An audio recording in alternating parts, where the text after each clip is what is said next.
How to create undeletable folder in Windows 11। अगर आप Windows 11 में या विंडोज़ 10 में भी एक ऐसा फोल्डर बनाना चाहते हैं जो डिलीट ना हो सके, तो चलिए देखते हैं कि हम किस तरह से एक ऐसा फोल्डर क्रिएट कर सकते हैं जो डिलीट ना हो सके। जैसे कि मेरे पास एक फ़ोल्डर है, इसके अंदर आपके पास कुछ डॉक्यूमेंट्स हो सकते हैं, पिक्चर या कोई भी फाइल वगैरह हो सकती हैं। तो देखते हैं कि हम किस तरह से एक ऐसा फोल्डर बना सकते हैं जो कोई भी डिलीट ना कर सके। तो चलिए वीडियो स्टार्ट करते हैं। सबसे पहले आपने उस फ़ोल्डर के ऊपर राइट क्लिक करना है। विंडोज़ 11 है तो शो मोर ऑप्शन करेंगे।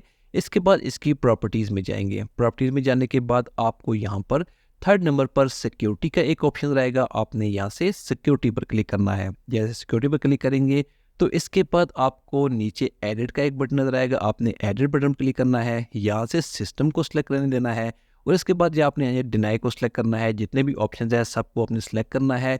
इसके बाद आपने दूसरे ऑप्शन को सिलेक्ट करना है, जैसे कि यहाँ पर मेरी ईमेल भी आपको नज़र आ रही होगी। इसके बाद आपने इसे भी डिनाई करना है। इसके बाद एडमिनिस्ट्रेटर को सिलेक्ट करना है और इसे भी आपने डिनाई करना है। इसके बाद आपने तीनों को डिनाई करने के बाद अप्लाई करना है। इसके बाद आपने यहाँ से येस बटन पर क्लिक करना है और आपने यहाँ से ओके कर देना है। ओके करने के बाद अब आपके पास ये फोल्डर डिलीट नहीं हो सकेगा। जैसे कि मैं यहाँ से इसको डिलीट करता हूँ, आप देख सकते हैं जितनी मरतबा भी आपको कंटिन्यू स्किप करेंगे लेकिन ये फोल्डर डिलीट होने वाला नहीं है।